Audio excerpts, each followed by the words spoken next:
The Nigerian military says that they are planning to move into a forest to recover more than 200 schoolgirls from Boko Haram. It comes after the military rescued a second missing girl on Thursday, along with 96 other women and children.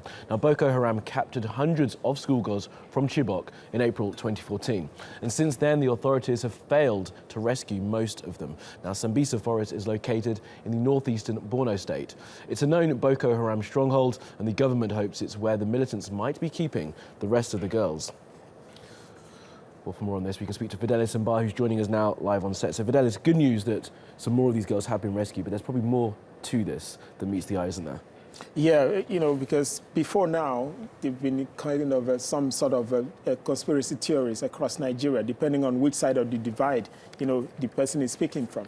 Those in the southern part of Nigeria, which is mostly dominated by Christians, feel that there's some sort of a conspiracy that no girls were taken. Some even say that, even though the girls, if some girls were taken, that's maybe it was just more like a prearranged agreement to frustrate former President Goodluck Jonathan. And now and then some people in the north who actually, they're actually supporting the president who is a Christian, who is a Muslim from their own side. So it's kind of political. But, the truth of the matter is I have seen some of the girls who escaped. I've been to the community. Indeed, there was, abduction of girls. And, but what has actually been more like not so clear is how many girls we're taking, even though reports say 276 girls were taken, 57 escaped, and now 2 have been rescued, remaining 217. But initially there were discrepancies in the numbers because some said 200, some said over 200. So, but then what is actually important, especially for the families, is that their daughters, have a chance of coming back home. And for those whose daughters have come back, they are more than happy to welcome them back home. Absolutely, and obviously the 96 others who came back as well.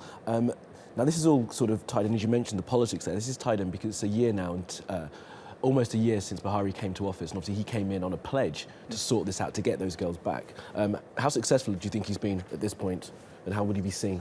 Well, in terms of tackling the issue of terrorism, involving the Boko Haram, he succeeded to some extent because the military has succeeded in pushing the Boko Haram out of towns and villages. Because before now, Boko Haram were coming in numbers, sometimes as much as 200 fighters, invading communities, sacking the entire community, killing as much as 200, 300 people during operations. But that is not happening anymore. We have just cases of suicide bomb attacks, which is not even happening as frequently as it used to happen.